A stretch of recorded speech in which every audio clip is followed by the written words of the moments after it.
Hello बच्चों, मैं Shrimati YN Khan, प्राचार्य शासकीय हाई स्कूल कपाड़िया से। आज हम कक्षा 12वीं जीव विज्ञान आनुवंशिकी तथा विकास के अंतर्गत मेंडलवाद के विचलन का अध्ययन करेंगे।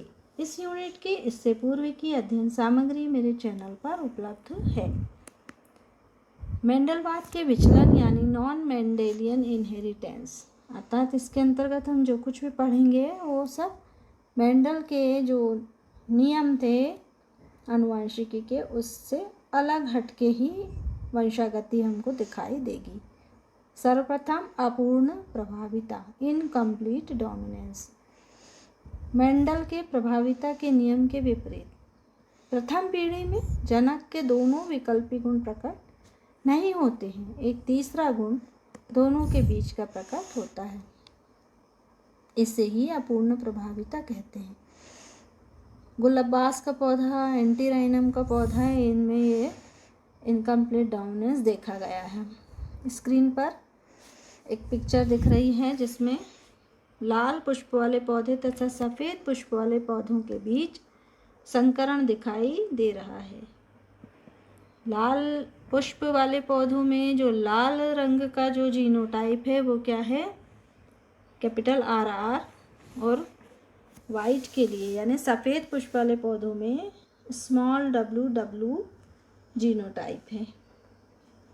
प्रथम पीढ़ी में देखेंगे मेंडल के नियम के विपरीत यहाँ पर गुलाबी रंग के पुष्प प्राप्त हो रहे हैं। यहाँ पर जीनोटाइप तो वही है RW, माने संकर पौधे मिले, एक लाल रंग के पुष्प वाले पौधे से प्राप्त हुआ एक जीन और एक सफ़ेद पुष्प, दोनों जनक से एक एक आया, किंतु कलर जो था पुष्प का गुलाबी था। द्वितीय पीढ़ी में इन्हीं गुलाबी पुष्पों के बीच में यानी इनके पौधों के बीच में स्वपरागण कराया गया, क्रॉस कराया गया। तो यहाँ पर जो परिणाम आए वो कैसे थे? एक लाल, दो गुलाबी और एक सफ़ेद पुष्प वाले पौधे प्राप्त हुए। ऐसा क्यों हुआ? इनका जो रेशियो है अगर हम ऐसे देखें तो 1:2:1 फिनोटिपिक, ठीक है। माने हमको द्वितीय पीढ़ी में फिर से लाल रंग के पुष्प प्राप्त हुए, यह हमने देखा और यही इसकी थ्योरी यहाँ स्लाइड पे दिख रही है। ये मिराबिलिस ज़लापा का पौधा था जिसे गुलबास भी कहते हैं, और इस थ्योरी को आप देख लेंगे, समझ लिया हमने। अब इसके आगे हम देखते हैं कि गुलाबी पुष्प वाले पौधों में कारक क्या था? RW, दोनों एक एक पेरेंट से मिला। विषम युग्मजी स्थिति है, ये संकर पौधे थे, और R जो है अकेले पर्याप्त मात्रा में लाल रंग के पिगमेंट उत्पन्न नहीं कर पाता। यानी इस बात से हम समझ लेंगे जो R जीन है वो किसके लिए उत्तरदायी है? लाल रंग के पिगमेंट उत्पन्न करने के लिए रिस्पॉन्सिबल हैं, उत्तरदायी हैं। और जो W जीन है वो किसी भी रंग के कण पिगमेंट उत्पन्न नहीं करते हैं, और इसलिए इनकी उपस्थिति में पुष्प जो हैं वो सफ़ेद रंग के होते हैं। यहाँ पर R जो है विषम युग्मजीय कंडीशन में आने के लिए F1 पीढ़ी में अकेला होता है, और ये पर्याप्त मात्रा में लाल रंग के पिगमेंट उत्पन्न नहीं कर पाता, इसलिए पुष्प गुलाबी रंग के होते हैं। किंतु अगली पीढ़ी में जब RR एक साथ समयुग्मजीय कंडीशन में आते हैं तो पुनः लाल रंग के पुष्प प्राप्त होते हैं, क्योंकि RR समयुग्मजीय स्थिति में लाल रंग के कण पर्याप्त मात्रा में बनाता है, और सफ़ेद पुष्प जो प्राप्त होते हैं पुनः जनक के समान, क्योंकि वहाँ पर जीन या कारक WW समयुग्मजीय स्थिति में प्राप्त होते हैं, और इनकी उपस्थिति में पुष्प सफ़ेद रंग के होते हैं। तो इसे कहते हैं अपूर्ण प्रभाविता। प्रभाविता का स्पष्टीकरण हम शुरू से ही देख रहे हैं। मेंडल के प्रभाविता का नियम, मेंडल के अनुसार एक एलील प्रभावी है, दूसरा जो है वो अप्रभावी है। तो इसके दो कारण देखे गए हैं। इसका स्पष्टीकरण यदि हम देखें, या तो एलील अक्रिय होते हैं या तो सामान्य एलील से कम क्रियाशील होते हैं। लक्षणों की वंशागति जीन के द्वारा होती है, ये मेंडल ने शुरू में बताया था। इनमें से किसी भी कारण से कोई भी परिवर्तन होता है तो लक्षणों की वंशागति प्रभावित होती है। इसका अध्ययन आप आगे करेंगे। नेक्स्ट है नॉन मेंडेलियन इनहेरिटेंस में सह प्रभाविता। अभी हमने देखे थे प्रभाविता अपूर्ण थी, अब हम देख रहे हैं सह प्रभाविता। सह मीन्स साथ साथ, को डोमिनेंस, को का मीनिंग भी वही है, को यानी साथ में, एक साथ। स्क्रीन पर हम देख रहे हैं दो पशुओं के बीच संकरण कराया गया है। एक पशु कैसा है, सफ़ेद रंग का है, दूसरा पशु लाल रंग का है। अब यहाँ पर हम देख रहे हैं F1 पीढ़ी का जो पशु है वो ना तो लाल है ना ही सफ़ेद है, तो यहाँ पर ये मेंडल के नियम के विरुद्ध हो गया। जो F1 पीढ़ी की संतान है वो कैसी है, चितकबरी, माने इसकी त्वचा पर दोनों ही जनकों के लक्षण समान रूप से अभिव्यक्त हो रहे हैं। यहाँ पर दोनों जनकों के जो लक्षण हैं एक साथ अपना प्रभाव दिखा रहे हैं और इसलिए पशु कैसा है, चितकबरा है। जीनोटाइप कैसे हैं इनके, रेड के लिए स्मॉल आर समयुग्मजीय स्थिति में है और सफ़ेद के लिए डब्ल्यू जो कि समयुग्मजीय स्थिति में है। अब एक आर यहाँ से आएगा, एक स्मॉल आर वहाँ से आएगा, तो कंडीशन जो पशु की होगी वो जीनोटाइप होगा कैपिटल आर स्मॉल आर, विषम युग्मजीय स्थिति में। अब इस पशु को हम, ये जो हमको F1 पीढ़ी में मिला है, इनमें से एक मेल और एक फीमेल उठाकर पुनः इनका संकरण कराया जाता है। तो हम देख रहे हैं चित्र में, आप देख रहे हैं स्क्रीन पर, पहला पशु रेड, दूसरा चितकबरा, तीसरा चितकबरा और चौथा जो है वो कैसा है, सफ़ेद है। मतलब प्रतिशत में देखें 25% रेड, 50% चितकबरे और 25% सफ़ेद पशु की संभावना होती है। किसमें, द्वितीय पीढ़ी में। रेड पशु कब मिलेगा, जबकि जीनोटाइप कैसा होगा, समयुग्मजीय कंडीशन में होगा, है ना, जो कि अपने कहाँ से आया है, पूर्वजनक से आया है। और जो बीच के होंगे चितकबरे पशु वो संकर होंगे, उनमें एक जो जीन है वो सफ़ेद का भी होगा और एक रेड पशु का होगा। और जो सफ़ेद पशु मिला है हमको 25% जो पशु मिले हैं वो कैसे हैं, सफ़ेद। तो सफ़ेद तभी होगा जब वाइट वाले जो जीन हैं समयुग्मजीय कंडीशन में एक साथ उपस्थित होंगे। तो इसमें हम देख रहे हैं कोडोमिनेंस, एक साथ साथ दोनों ही जनकों के प्रभाव यहाँ पर लक्षण जो हैं दिखाई दे रहे हैं। तो इसको कहते हैं सह प्रभाविता। ये इसकी थ्योरी स्लाइड पर लिखी हुई है, आप इसको नोट कर सकते हैं। आगे हम देखेंगे बहुविकल्पता, मल्टीपल एलीलिज्म। बहुविकल्पिता मतलब एक से अधिक विकल्प जब हमारे पास हों किसी चीज़ के तो हम इसको बोलते हैं बहुविकल्पिता। लेकिन यहाँ पर हम जेनेटिक्स के संदर्भ में ले रहे हैं, आनुवंशिकी के संदर्भ में। तो यहाँ पर जब एक लक्षण के लिए एक से अधिक एलील होते हैं तो ऐसे एलील को बहुविकल्पी एलील एवं इस प्रकार की स्थिति को बहुविकल्पता कहते हैं। इसका एग्जाम्पल मानव का रक्त समूह।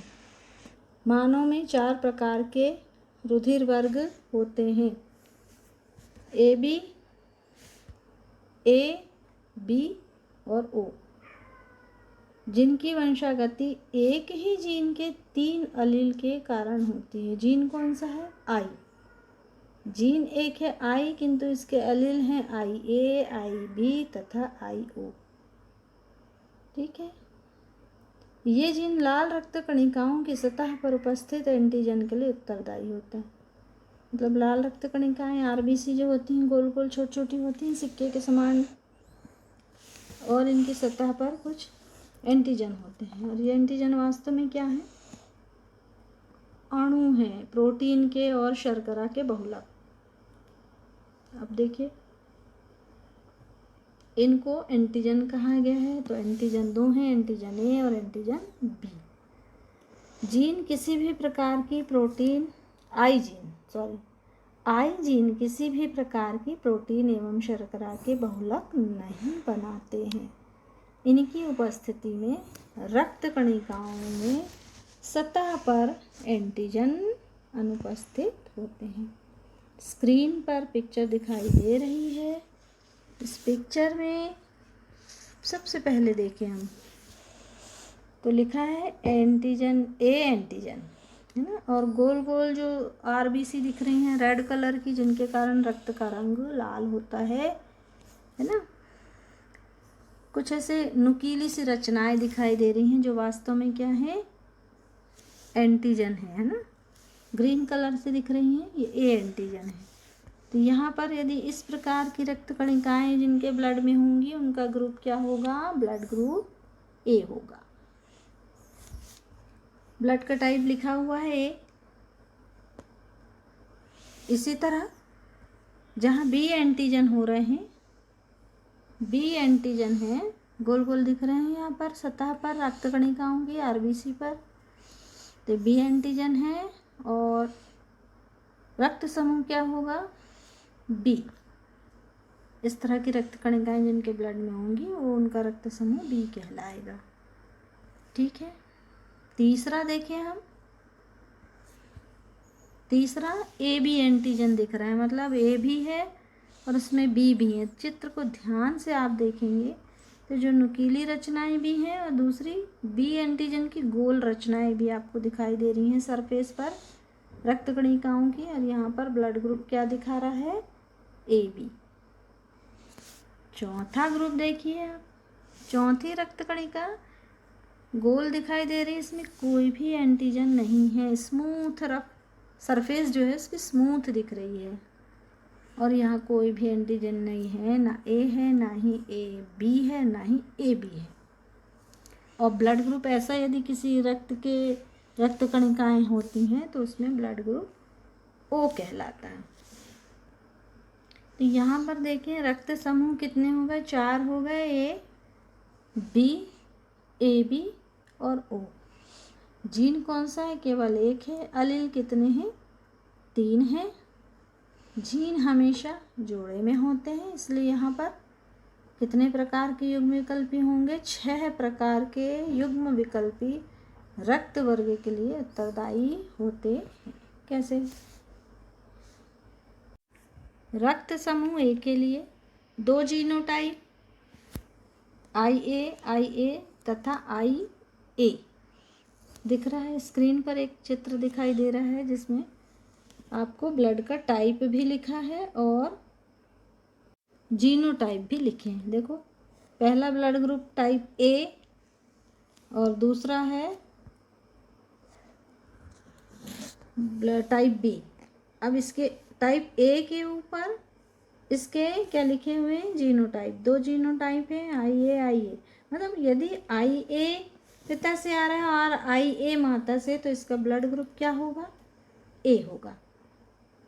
किंतु यदि पिता से आई ए आ गया और माता से आई आ गया तब भी ब्लड ग्रुप ए ही होगा। इसके 2 जीनोटाइप हो गए यहाँ पर। इसी तरह ठीक टाइप बी में है ब्लड ग्रुप बी की। देखिए पहला समूह, पहला इनका जोड़ी है आई बी की और दूसरी जोड़ी है आई की। इनमें से दोनों में से कोई भी जीनोटाइप आएगा तो ब्लड ग्रुप क्या होगा? बी। तीसरा देखें हम, तीसरा टाइप है ए बी। इस ए बी का केवल एक ही जीनोटाइप है आई ए और आई बी। यदि ऐसा आता है AB, आता है IA-IB जीनोटाइप, तो ब्लड ग्रुप होगा AB। चौथा रक्त समूह है मानव का टाइप O। टाइप O के लिए भी एक ही प्रकार का जीनोटाइप होता है, जबकि दोनों जीन कैसे आ जाएं, I, तो रक्त समूह होगा O।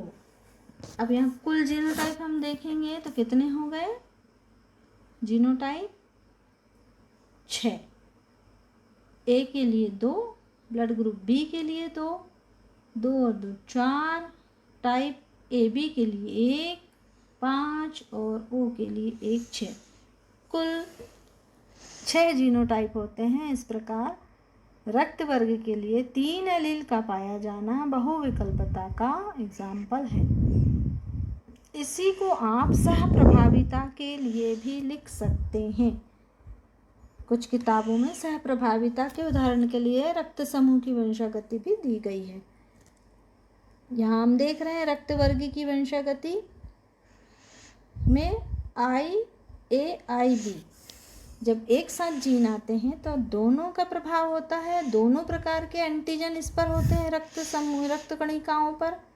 AB और BB दोनों एंटीजन होते हैं, चित्र में भी हमने इससे पहले देख चुके हैं।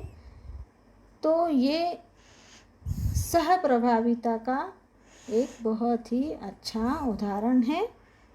रक्त समूह AB जिसके जीन होते हैं रक्त IA और IB, ये साथ में आ रहे हैं, दोनों का साथ में प्रभाव है। इनकी रक्त कणिकाओं पर दोनों ही प्रकार के एंटीजन उपस्थित होंगे, A एंटीजन और B एंटीजन, दोनों का प्रभाव एक साथ होगा, इसलिए इसे सहप्रभाविता का भी एक बहुत अच्छा उदाहरण माना जाता है। नेक्स्ट है बहुप्रभाविता, प्लियोट्रॉपी। एक जीन द्वारा 2 अथवा 2 से अधिक फिनोटिपिक लक्षणों के निर्धारण की घटना को बहुप्रभाविता कहते हैं। एग्जाम्पल या उदाहरण हंसियाकार रक्ताल्पता, sickle cell anaemia. Sickle cell anaemia के बाद है इसी का उदाहरण दूसरा है फिनाइल कीटोन्यूरिया। ये भी एक रोग है, इसमें एक ही जीन एक से अधिक लक्षणों को निर्धारित करता है। आगे देखेंगे हम। नेक्स्ट एग्जाम्पल है ज्वार में, है ना, मक्का ज्वार गेहूं जो होता है उसका ज्वार में एक जीन द्वारा पौधों में पर्व की लंबाई, पत्तियों की लंबाई चौड़ाई तथा पुष्पक्रम की लंबाई नियंत्रित होती है। 3 हमने उदाहरण इसके पढ़े, देखे। इसका कारण क्या है, इसका भी कोई ना कोई कारण है। हमने पहले भी पढ़ा है कि भाई जीन लक्षणों की वंशागति करते हैं और इनमें कोई गड़बड़ी आएगी या इनमें कोई भी परिवर्तन किसी भी प्रकार का होगा तो लक्षणों की वंशागति प्रभावित होगी। तो यहाँ पर ये बता रहा है कि जो प्लियोट्रॉपी है या बहुप्रभाविता है वो जीन में गड़बड़ी, ये सिंपल भाषा है, गड़बड़ी यानी उत्परिवर्तन के कारण होती है, यानी किसी न किसी तरह का जीन में परिवर्तन आ गया है। फिनाइल कीटोन्यूरिया जो एक ऑटोसोमल अप्रभावी विकार है।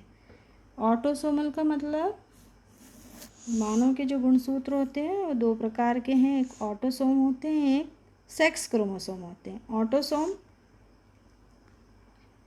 मानव के लक्षणों का निर्धारण करते हैं ऑटोसोमल, किंतु लिंगी गुणसूत्र लिंग का निर्धारण करते हैं।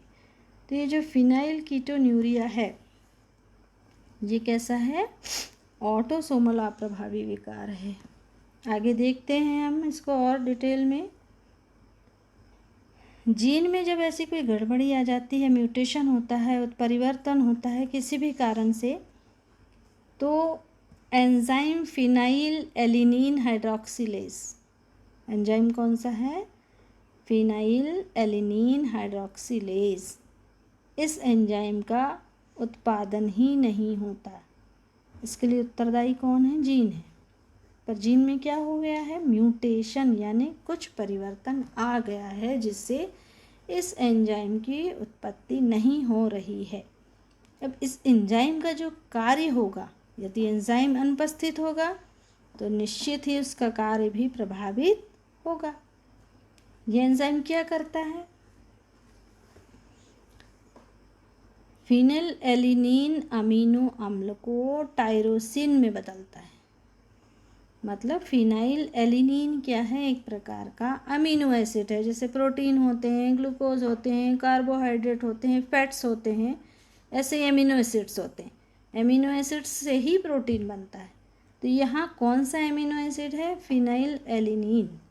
इस फिनाइलएलिनीन को शरीर में किस में बदला जाता है? टायरोसिन में। और ये किस एंजाइम की उपस्थिति में होता है? फिनाइलएलिनीन हाइड्रोक्सिलेज एंजाइम की। किंतु यहाँ पर क्या हो रहा है? जीन में म्यूटेशन हो गया है, कुछ परिवर्तन आ गया है, कुछ गड़बड़ी है, इसके कारण इस एंजाइम का उत्पादन नहीं हो रहा है। यदि नहीं होगा तो फिनाइलएलिनीन एंजाइम जो कि कमी से क्या होने लगेगा? एकत्रित होने लगेगा शरीर में। और इसके एकत्रित होने से रोगी में मानसिक दुर्बलता, बालों का कम होना तथा त्वचीय रंजन उत्पन्न हो जाता है। मैंने एक ही जीन की गड़बड़ी से देखे कितने सारे लक्षण निर्धारित हो रहे हैं। इसी को कहा गया है प्लियोट्रॉपी या प्लियोट्रॉपिज्म या बहु प्रभाविता। इसके वंशागति को भी देख लेते हैं। PKU, PKU मीन्स इसको संक्षेप में कहते हैं P फॉर फिनाइल, K से कीटो और U से न्यूरिया।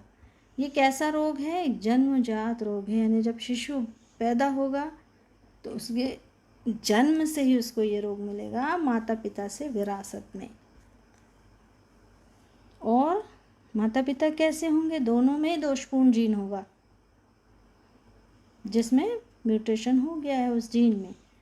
माता में भी है वो जीन और पिता में भी है। किंतु यहाँ पर माता और पिता कैसे होंगे? लक्षणों का प्रदर्शन नहीं करेंगे रोग के, किंतु ये कैसे? वाहक हैं। क्यों हैं? अब स्क्रीन पर आप देख रहे हैं, एक चित्र दिखाई दे रहा है जिसमें दो जनक दिख रहे हैं, एक फादर है और एक मदर है। दोनों ही अनअफेक्टेड है ना, दोनों ही रोगी नहीं है, केवल रोग के वाहक हैं। क्यों? क्योंकि इसमें जो जीन है वो कैसा है? सिंगल सिंगल है। रोग का जीन एक एक है, जो ऑरेंज कलर के गोले में दिख रहा है, स्मॉल आर और ऑरेंज से है ना। और एक एक जीन कैसा है? नॉर्मल है, जो कैपिटल आर से दिख रहा है। अब देखिए वंशागति में अगली जो पीढ़ी होगी, जो F1 पीढ़ी में जो संतान होगी, उसमें एक आ गया पिता से आर, कैपिटल आर, और यदि माता से भी कैपिटल आर आ गया तो जो संतान है, शिशु है, वो कैसा होगा? आर जीनोटाइप होगा। और फिनोटाइप कैसा होगा इसका? बिल्कुल नॉर्मल, क्योंकि अभी इसमें रोग के जीन आए ही नहीं हैं। 25% ये संभावना है। नेक्स्ट देखेंगे, यदि पिता का कैपिटल आर माता के स्मॉल आर से आकर मिलता है तो जो संतान है वो कैसी है? वाहक है, अनअफेक्टेड है और करियर है, अपने ही माता पिता के समान। दूसरी संभावना, माता का कैपिटल आर और पिता का स्मॉल आर, तब भी यही कंडीशन दिख रही है हमको कि संतति कैसी है, संतान कैसी? करियर है, वाहक है, अनअफेक्टेड, बिल्कुल अपने माता पिता के समान। तो ये संभावना कितनी हो गई? 50%। तो 50% वाहक होंगे। अब इस स्क्रीन पर आप देख रहे हैं, बिल्कुल रेड कलर से संतान दिखाई दे रही है, क्योंकि उसमें दोनों जीन कैसे हैं? अप्रभावी हैं, लेकिन एक साथ हैं, एक साथ आ गए हैं, तो दोनों ही जीन में दोष है। शुरू में बताया गया है कि माता पिता भी यदि हैं तो कैसे हैं? दोनों में दोषपूर्ण जीन हैं, ये वाहक हैं। अब इनसे यदि संतान में दोनों ही जीन दोषपूर्ण आ गए तो जो संतति होगी वो जन्म से ही PKU से ग्रसित होगी, और इसमें ये सारे लक्षण दिखाई देंगे जो कि इसके माता पिता में नहीं थे। तो बच्चे को ये माता पिता से विरासत में मिला जन्म के साथ, और इसकी संभावना 25% है। तो ये जो है बहु प्रभाविता का उदाहरण है, प्लियोट्रॉपी या प्लियोट्रॉपिज्म। अभी साइड में एक और चित्र आपको स्क्रीन पर दिख रहा है। Normal red cell, red blood cell, RBC दिख रही हैं, गोल गोल डिस्क के आकार की, बीच में थोड़ी चपटी सी हैं। उसी के साइड में आपको दिख रही हैं, कैसे दिख रही हैं, सिकल्ड, मतलब हंसिया के आकार की। रेड ब्लड सेल ही है पर आकार कैसा हो गया है इसका, गड़बड़ी के कारण हंसिया के आकार का। और इसमें निश्चित ही रक्त जो है कम है। और इस तरह की यदि सिकल सेल हैं, आरबीसी हैं रक्त में, तो वो कैसा होगा, सिकल सेल एनीमिक होगा, उसमें रक्त की कमी होगी। तो ये भी किसका उदाहरण है, बहुप्रभाविता का उदाहरण है। तो यहाँ पर हमारा नॉन मेंडेलियन इनहेरिटेंस समाप्त करते हैं हम। यदि इसमें से कुछ टॉपिक छूट जाता है या आपको लगता है कि कुछ और भी हमको समझना है, तो उसको आप कमेंट सेक्शन में डालेंगे। और ये वीडियो अच्छा लगा हो, अध्ययन सामग्री समझ में आई हो, तो इस वीडियो को लाइक करेंगे। आगे ऐसे और भी वीडियो आपको देखने के लिए चैनल को सब्सक्राइब करें। तब तक के लिए टेक केयर, बाय बाय।